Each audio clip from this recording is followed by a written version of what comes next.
Hi friends, మనం ఇవాళ వీడియోలో 4వ తారీఖు మార్చ్ 2022కి సంబంధించిన పేపర్ అనాలిసిస్ గురించి అయితే డిస్కషన్ చేద్దాం. ఎవరైతే కేంద్ర రాష్ట్ర ప్రభుత్వ ఉద్యోగాలకు ప్రిపేర్ అవుతున్నారో వాళ్ళందరికీ కూడా ఈ పర్టికులర్ పేపర్ అనాలిసిస్ అయితే చాలా ఉపయోగపడుతుంది. అదేవిధంగా తెలంగాణకు సంబంధించి హైకోర్టు ద్వారా సబార్డినేట్ అండ్ డిస్ట్రిక్ట్ కోర్ట్స్లో టోటల్గా ఆల్ ఓవర్ తెలంగాణలో 529 వేకెన్సీస్ అయితే పడ్డాయండి. Stenographer, typist, examiner, copyist and assistant, junior assistant ఇలా చాలా పోస్టులు పడ్డాయి. దానికి సంబంధించి నేను డెడికేటెడ్ వీడియో చేశాను. ఎవరైనా చూడకపోతే మన ఛానల్లో ఉంటుంది, విజిట్ చేయండి. గైస్, ఇండియాలోని ది లార్జెస్ట్ లెర్నింగ్ ప్లాట్ఫామ్ అండి. ఎవరైతే APSC, TSPSC and SA constable ఉద్యోగాలకు ప్రిపేర్ అవుతున్నారో వాళ్ళందరికీ కూడా బెస్ట్ ప్లాట్ఫామ్ అకాడమీ. సో వీళ్ళు వచ్చేసి no more breaks in your preparation అనే ప్లాన్తో ఎవరైతే 1 year అండ్ అబోవ్ సబ్స్క్రిప్షన్ తీసుకున్న వారు ఉన్నారో వాళ్ళకి ఫ్రీగా 6 months ఎక్స్టెన్షన్ అయితే పెంచబోతున్నారు. అండ్ దీనికోసం మీరు చేయాల్సింది కింద డిస్క్రిప్షన్లో మన కోడ్ ఉంటుంది. ఆ కోడ్ మీరు వాడితే సరిపోతుంది. EDU Tech 10 అనే కోడ్. అంటే ఇప్పటివరకు ఎవరైతే సబ్స్క్రిప్షన్ తీసుకున్నారో వాళ్ళకి 6 months ఎక్స్టెన్షన్ అయితే అప్లికేబుల్ అవుతుంది. ఎంజాయ్ చేయొచ్చు. అండ్ ఏపీఎస్సీ, టీఎస్పీఎస్సీకి సంబంధించి కాంప్రహెన్సివ్ బ్యాచ్ కోర్స్ అయితే ప్రొవైడ్ చేస్తున్నారు. Group 1, 2 ఎగ్జామ్స్కి సంబంధించి 3 ఎడ్యుకేటర్ల ద్వారా మార్చ్ 2న ఈ స్పెషల్ బ్యాచ్ అయితే క్రియేట్ చేయబోతున్నారు. అండ్ అదేవిధంగా ఎండోమెంట్ పేపర్ 2కి సంబంధించిన మాక్ టెస్ట్ సిరీస్ అయితే ఉందండి. సో ఈ సిరీస్ వచ్చేసి 100 క్వశ్చన్స్ ఉంటాయి, 100 minutes ఉంటుంది. ఫ్రీ స్కాలర్షిప్ టెస్ట్ ఇది Hindu temple system, Indian architecture and arithmetic మీద ఉంటుంది.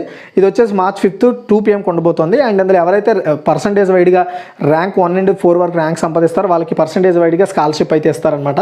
అదేవిధంగా మనం చూసుకున్నట్టయితే జూనియర్ అసిస్టెంట్ అండ్ సీనియర్ అసిస్టెంట్కి సంబంధించిన ఎగ్జామ్స్కి ఫ్రీ మాక్ టెస్ట్ ఉందండి. ఇది ఒక్కొక్క పేపర్ వచ్చేసి 100 ప్రశ్నలు కలిగి ఉంటుంది. అండ్ 100 నిమిషాలు అయితే టైం ఇస్తారు. ఇది ఒక ఫ్రీ స్కాలర్షిప్ టెస్ట్. ఇది polity, economy and physical geography మీద ఉంటుందన్నమాట సిలబస్. ఇందులో కూడా ర్యాంక్ 1 నుండి ర్యాంక్ 4 వరకు అయితే ర్యాంక్ సంపాదిస్తారు. వాళ్ళకి పర్సంటేజ్ వైడ్గా స్కాలర్షిప్ ఇస్తారనమాట సబ్స్క్రిప్షన్ మీద. ఇది మార్చ్ 6th 2 PM ఉండబోతుంది. అదేవిధంగా వీకెండ్ మారథాన్ కూడా ఉందండి. Group 4 ఎగ్జామ్స్కి సంబంధించి పర్టికులర్గా మల్టీ చాయిస్ క్వశ్చన్స్ అయితే ప్రొవైడ్ చేస్తారు. మొత్తం 8 ఎడ్యుకేటర్ల ద్వారా ఇది ప్రొవైడ్ చేస్తున్నారు. మార్చ్ 4th 7 AM స్టార్ట్ కాబోతుంది. అదేవిధంగా వీకెండ్ మారథాన్ కూడా ఉందండి. ఇందులో ఎవరైతే ఏపీ అండ్ తెలంగాణకి సంబంధించి ఎస్ఐ కానిస్టేబుల్ ఉద్యోగాలు ప్రిపేర్ అవుతున్నారు. ఇది మల్టీ చాయిస్ క్వశ్చన్స్ ద్వారా స్పెషల్ సిరీస్ స్టార్ట్ చేశారు. మార్చ్ 5th నుండి 6th వరకు ఉంటుంది. 7 AMకి మొత్తం 8 ఎడ్యుకేటర్ల ద్వారా. అండ్ మీరు ఇక్కడ ప్లస్ సబ్స్క్రిప్షన్ తీసుకున్న వాళ్ళకి వచ్చే ఫ్యూచర్లో ఏంటంటే మొత్తం సిలబస్ అయితే కవర్ చేస్తారండి. అదేవిధంగా కంప్లీట్ ఎగ్జామ్ ప్రిపరేషన్ ప్లాన్ ఉంటుంది. రెగ్యులర్గా డౌట్ క్లియరెన్స్ సెషన్స్ ఉంటాయి. ఫ్రీ టెస్ట్ సిరీస్ ఉంటాయి. వీక్లీ మాక్ టెస్ట్లు ఉంటాయి. మీకు నచ్చిన ఎడ్యుకేటర్ ద్వారా అయితే నేర్చుకునే అవకాశం ఉంటుంది. ఇందులో ఫ్రీకి ప్లస్కి డిఫరెన్స్ చూసుకుంటే ఫ్రీలో అన్ని కూడా లిమిటెడ్, బట్ ప్లస్లో మాత్రం అన్ని కంప్లీట్ అన్లిమిటెడ్ అయితే ప్రొవైడ్ చేస్తారు. ఫ్రీలో మాత్రం అన్నీ కూడా లిమిటెడ్, అది గుర్తుపెట్టుకోండి. తర్వాత మనకి ఇక్కడ 1 month సబ్స్క్రిప్షన్ యాక్చువల్గా 1700 రూపాయలు. కానీ నేను డిస్క్రిప్షన్లో ఇక్కడ మీకు షో చేస్తుంటాను. EDU Tech 10 అనే కోడ్. ఈ కోడ్ వాడితే 1700 కాస్త 1530 రూపాయలకి రావడం జరుగుతుంది. అంటే 10% డిస్కౌంట్ ఇస్తారు. మీరు మీరు ఎన్ని మంత్స్కి తీసుకున్నా మీకు అది అప్లికేబుల్ అవుతుంది. ఎవరైతే ఇంటి దగ్గర నుండి కోచింగ్ తీసుకుందాం అనుకుంటున్నారో వాళ్ళకి ఇది ఒక బెస్ట్ ప్లాట్ఫామ్ అండి. ఎవరికైనా ఇంట్రెస్ట్ ఉంటే ట్రై చేయండి. దీనికి సంబంధించిన లింక్స్ అని కూడా నేను డిస్క్రిప్షన్లో ప్రొవైడ్ చేశాను. ఈరోజు మన ఫస్ట్ ఆర్టికల్ చూసుకుంటే మొబైల్ డేటాతో పని లేకుండా PM వాణి. ఓకే, PM వాణి గుర్తుపెట్టుకోండి. ఇది మొబైల్ డేటాతో పని లేకుండా PM వాణి. అసలు ఇది ఏంటి అంతా కూడా మనం క్లారిటీగా ఈ వీడియోలో అయితే తెలుసుకుందాం. చూడండి, మొబైల్ డేటాతో పని లేకుండా ప్రజలకు ఇంటర్నెట్ అందుబాటులో తీసుకొచ్చే లక్ష్యంతో public wifi access network interface ఏందండి, గుర్తుపెట్టుకోండి. ఇది పబ్లిక్ వైఫై యాక్సెస్ నెట్వర్క్. చూడండి, పబ్లిక్ వైఫై గుర్తుపెట్టుకోండి. Public wifi access network interface వాణి, WANI వాణి.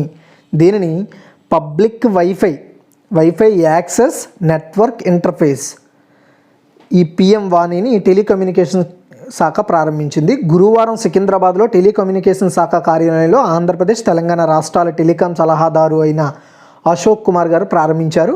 ఈ సందర్భంగా ఆయన మాట్లాడుతూ దేశంలో లక్షలాది మంది ప్రజలకు వైఫై హాట్స్పాట్లను సృష్టించేందుకు PM వాణి ప్రాజెక్ట్ ఉపయోగపడుతుందని చెప్పారు.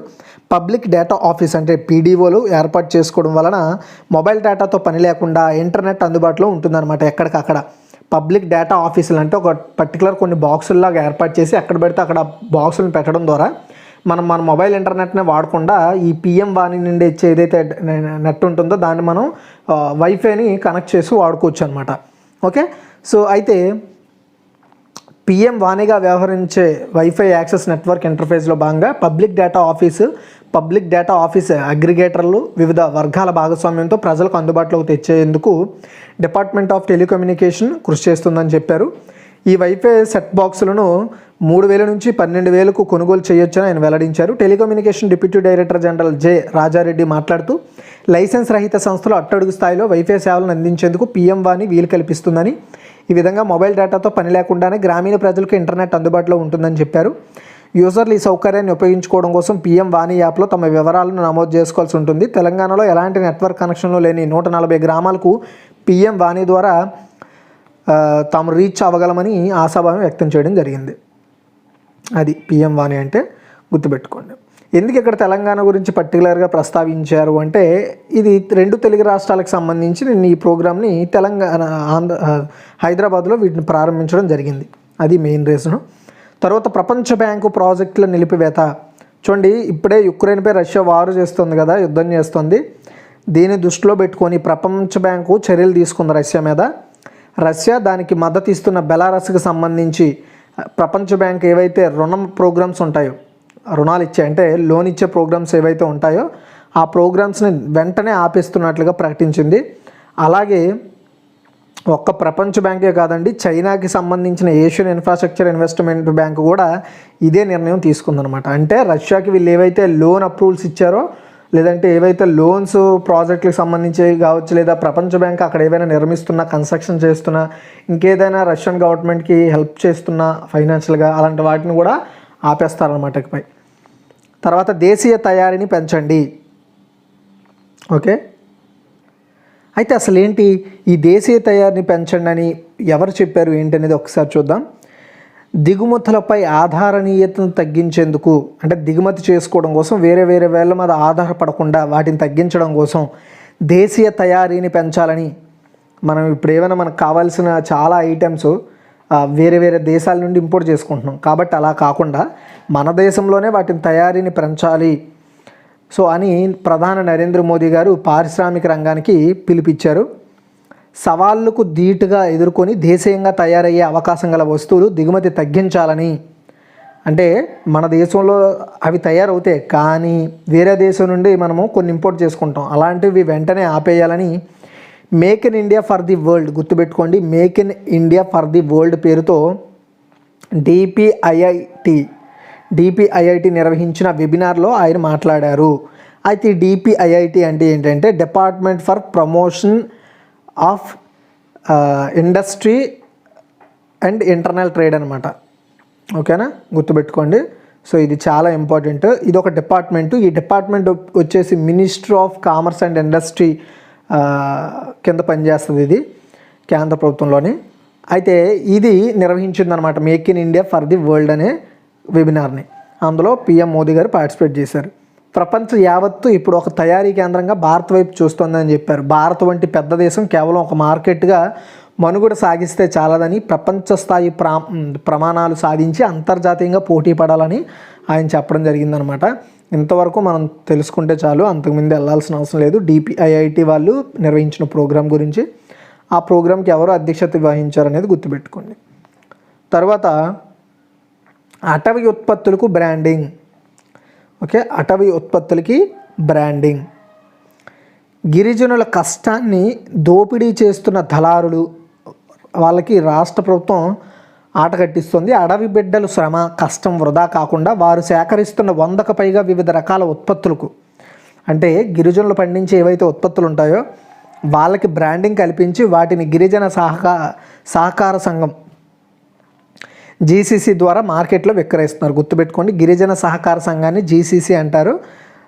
సో వాళ్ళ ద్వారా మార్కెట్ చేస్తుంది అనమాట. వాటికి కొన్ని బ్రాండింగ్ కూడా ఇస్తుంది. అంటే బ్రాండ్ ఉండాలి కదా, బ్రాండ్ లేకుండా నార్మల్గా ప్యాకింగ్ చేసి అమ్మేస్తే ఎవరికి ఉండదు కదా. అయితే అవి అరుదుగా దొరికే రకాలు, స్వచ్ఛమైన ఉత్పత్తులు కావడంతో మార్కెట్లోకి వీటికి మంచి గిరాకీ ఉంది. ప్రస్తుతం రాష్ట్ర వ్యాప్తంగా ఈ ఉత్పత్తులకు సంబంధించి 34 కోట్ల టర్నోవర్ జరుగుతుంది. వచ్చే ఏడాది దీని విలువ ఏకంగా 40 నుండి 50% పెరగవచ్చు. ఈ పరిణామాలు గిరిజనుల జీవితాల్లో నిజంగా బెటర్ అవుతాయని చెప్పాలి. నల్లమల్ల ప్రాంతంలో గిరిజనులు ఎక్కువగా నివసిస్తున్నారు. వీరి అభివృద్ధి కోసం గిరిజన సహకార సంస్థ జీసీసీను 1987లో నంద్యాలలో స్థాపించారు. శ్రీశైలంలో ఐటీడీఏ ఏర్పడిన తర్వాత దీంతో కలిసి పనిచేసేందుకు 1989లో జీసీసీని శ్రీశైలంకి తరలించారు. రాష్ట్ర విభజన తర్వాత శ్రీశైలం డివిజన్లో నంద్యాల, ప్రకాశం జిల్లా దోర్నాలలో 2 గిరిజన ప్రాథమిక సహకార మార్కెటింగ్ సొసైటీలు ఏర్పాటు చేశారు. ఇవే కాకుండా పాడేరు, చింతపల్లి, రంపచోడవరంలోని సొసైటీలు ఉన్నాయి. వీటి పరిధిలోని మండలాల్లో గిరిజనులు సేకరించి అటవీ ఉత్పత్తులను కొనుగోలు చేస్తారు. తేనె కావచ్చు, చింతపండు కావచ్చు, అండ్ త్రిఫల చూర్ణం, నన్నారి, అలోవెరా, జాస్మిన్, నీమ్ ఇంటర్నేషనల్ సబ్బులు, ఉసిరి, శికాకాయ, కుంకుడుకాయలు, వీటి ద్వారా తయారు చేసిన షాంపులు, రాజ్మా చిక్కులతో పాటు 105 రకాల ఉత్పత్తులు సేకరిస్తున్నారు. ఇందులో కర్నూలు, ప్రకాశం జిల్లాలోనే 58 రకాల ఉత్పత్తులు సేకరిస్తున్నారు. ఇవన్నీ ఎలాంటి కల్తీ లేకుండా లభించే స్వచ్ఛమైన అటవీ ఉత్పత్తులు. వీటిని ప్రాసెసింగ్ చేసి ప్యాకింగ్ చేసి జీసీసీ పేరుతో బ్రాండింగ్ చేస్తున్నారు. ఓకే, ఇది సో ఇంతవరకు గుర్తుపెట్టుకోండి. గిరిజనుల ఉత్పత్తులు గిరిజనులు ఏవైతే ఉత్పత్తులు ఉంటాయో వాటిని అమ్మడానికి జీసీసీ బ్రాండింగ్ చేసి అమ్ముతున్నారు ప్రజెంట్ ఆంధ్రప్రదేశ్లో. ఇది గుర్తుపెట్టుకోండి. దీని ద్వారా ప్రజెంట్ ఇప్పుడు 34 కోట్ల టర్నోవర్ జరుగుతుంది మన ఏపీలో. ఫ్యూచర్లో ఇది 40 to 50% పెరిగే అవకాశం కూడా ఉందని చెప్తున్నారు అనమాట. ఓకే, అది తర్వాత ఎల్ఐసి సిఎఫ్ఓగా సునీల్ అగర్వాల్. పబ్లిక్ ఇష్యూ సన్నాహాల్లో ఉన్న ఎల్ఐసి ఐపీఓకి రెడీ అవుతున్న ఎల్ఐసి ప్రజెంట్ అయితే ఇది పెండింగ్లో ఉందన్నమాట. వాయిదా వేశారు ఐపీఓని. అయితే ఫ్యూచర్లో జరుగుతుంది కంపల్సరీ. ఎల్ఐసి తమ ముఖ్య ఆర్థిక అధికారిగా అంటే సిఎఫ్ఓ అంటే chief financial officer, CFO means chief financial ఆఫీసర్గా సునీల్ అగర్వాల్ను నియమించుకుంది. ఆయన బుధవారం బాధ్యతలు స్వీకరించినట్టుగా అధికారిక వర్గాలు వెల్లడించే. సిఎఫ్ఓను బయట నుంచి నియమించుకోవడం ఎల్ఐసికి ఇదే ఫస్ట్ టైం. యాక్చువల్గా ఇతను ఒక బయట వ్యక్తి. సో ఇంతకుముందు యాక్చువల్గా ఏంటంటే ఇండియన్ రెవెన్యూ సర్వీసెస్ అధికారులను ఎక్కువగా తీసుకునే అవకాశం ఉండేది, కానీ ఇప్పుడు బయట నుండి తీసుకున్నారనమాట. ఈయనకు ముందు LIC executive director Shubhangi Sanjay Soman సిఎఫ్ఓగా వర్క్ చేశారు. అగర్వాల్ ఎల్ఐసిలో రావడానికి ముందు రిలయన్స్ నిప్పన్ లైఫ్ ఇన్సూరెన్స్లో 12 ఏళ్ల పాటు పనిచేశారు. ఐసిఐసిఐ ప్రొడెన్షియల్ లైఫ్ ఇన్సూరెన్స్లోనూ 5 ఏళ్ళు పనిచేశారు. ఎల్ఐసి గత సెప్టెంబర్లో సిఎఫ్ఓ పోస్టుకు దరఖాస్తులు ఆహ్వానించింది. ఈ ఉద్యోగం కాంట్రాక్ట్ పద్ధతిలో ఉంటుందని, వార్షిక వేతనం 75 లక్షలు ఇస్తామని అందులో పేర్కొంది. ఈ నియామకం 3 ఏళ్ల పాటు లేదా అభ్యర్థికి 53 ఏళ్ల వయసు వరకు వచ్చే వరకు కూడా అది అందుబాటులో ఉంటుంది. ఒక్కసారి గమనించండి, ఈ ఉద్యోగం కాంట్రాక్ట్ పద్ధతిలో ఉంటుంది. వార్షిక వేతనం 75 లక్షలు. సో 75/12 వేయండి, ఎంత వస్తుందో అది అతని నెలకు శాలరీ అనమాట. అది అందుకే చెప్తారు, బాగా చదువుకొని మంచి ఉన్నత స్థాయికి వెళితే మనకి ఇలాంటివి అనుకోకుండానే వస్తాయి అన్నమాట. అది కుల్భూషణ్కు న్యాయవాదిని సమకూర్చండి, భారత్ను కోరిన పాకిస్తాన్ కోర్టు. పాకిస్తాన్లో మరణశిక్షణ ఎదుర్కొంటున్న కుల్భూషణ్ గురించి ఇప్పుడు చెప్పి అంత టైమ్స్ ఎక్కువ కేటాయించే ఇది లేదు. కాబట్టి మీకు ఇంట్రెస్ట్ ఉంటే కుల్భూషణ్ గురించి మీరు గూగుల్లో సెర్చ్ చేయండి, మీకు ఇంకా పూర్తి ఇన్ఫర్మేషన్ దొరుకుతుంది అతని గురించి ఏమైనా తెలుసుకోవాలనుకుంటే. లేదంటే జస్ట్ అప్డేట్ కింద తెలుసుకున్న వాళ్ళైతే చూడండి. సో కుల్భూషణ్ జాదవ్ కేసు పునర్నిర్వచనంలో అతని తరపున వాదించేందుకు న్యాయవాదిని ఏర్పాటు చేయాలంటూ, పునర్విచారణలో ఆయన తరపున వాదించడానికి ఒక న్యాయవాదిని ఏర్పాటు చేయండి అని సో పాకిస్తాన్లో ఉన్నాక హైకోర్టు భారతం కోరింది. అందుకోసం ఏప్రిల్ 13 వరకు టైం ఇచ్చింది.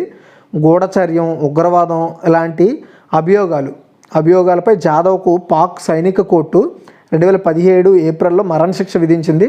ఇంకా అది అమలు కాలేదు, మరణశిక్ష అయితే వేయలేదు, పెండింగ్లో ఉంది, అది ఇంకా విచారణ జరుగుతోంది. కాబట్టి అతని తరపున వాదించడానికి ఎవరు లేక ఎవరినైనా న్యాయవాదిని పెట్టండి అని పాకిస్తాన్ హైకోర్టు, అక్కడ ఉండే ఒక స్టేట్ హైకోర్టు వచ్చేసి మన ఇండియాని కోరింది. మన ఇండియా ఎలాంటి ఆన్సర్ ఇస్తుంది ఏంటనేది చూద్దాం. తర్వాత ట్రాన్స్కో సీఎండీగా బి శ్రీధర్.